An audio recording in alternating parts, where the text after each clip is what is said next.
여러분은 가계 지출 관리를 어떻게 하고 계시나요? 저는 상담하면서 늘 이런 생각을 합니다. 3인, 4인 가족의 살림살이도 왜 이렇게 어려워하는 것일까?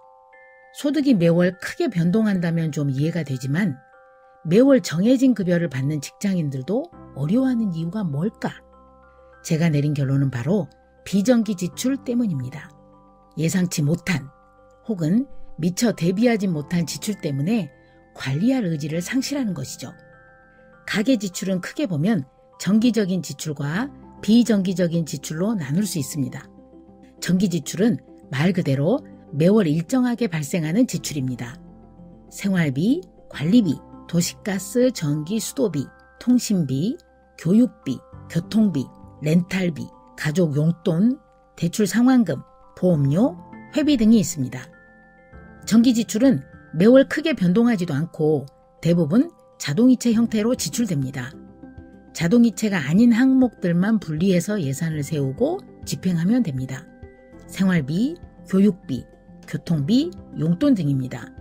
용돈에 교통비를 포함해서 가족 구성원에게 이체하고 교육비도 이체하면 생활비만 남습니다. 매월 거의 일정하게 지출되는 생활비는 통장을 분리해 체크카드를 사용하거나 전용카드를 사용하면 됩니다.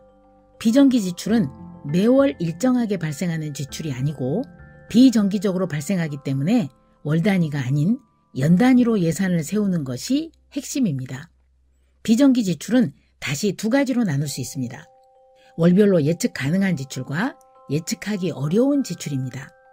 월별로 예측이 가능한 지출은 자동차 보험료와 자동차 세금, 각종 세금, 가족 생일, 명절, 휴가, 제사나 기타 가족 행사 등이 있는데 이를 1월부터 12월까지 항목과 예산 금액을 적어봅니다. 월별로 예측이 어려운 지출은 병원비, 경조사비, 의류비, 차량 수리비 등이 있는데 이는 연 단위로 다소 여유 있게 예산을 세웁니다. 물론 이러한 분류는 가게 특성에 따라 다를 수 있습니다. 의류비를 계절 바뀔 때마다 지출하는 가게는 예측 가능한 항목이 되겠죠.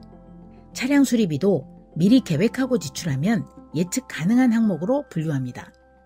비정기 지출을 꼼꼼히 적다 보면 그 규모에 깜짝 놀라게 됩니다. 4인 가족 기준 보통 1,000만 원이 훌쩍 넘습니다. 내가 번 돈이 다 어디로 갔나 했더니 결국 이래저래 다 써서 없어졌다는 사실을 처절하게 깨닫게 됩니다. 정기 지출이 생계형 지출에 가깝다면 비정기 지출은 인간답게 살기 위한 지출에 가깝다고 해야 할까요?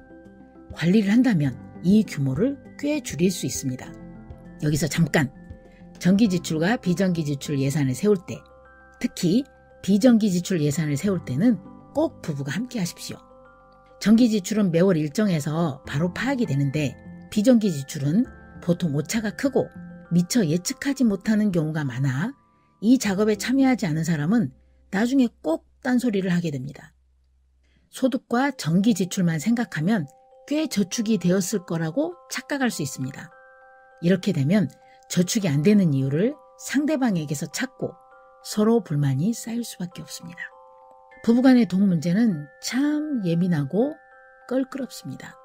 그렇게 돈에 대한 대화 없이 중년이 되면 문제가 보여도 수정할 수가 없습니다.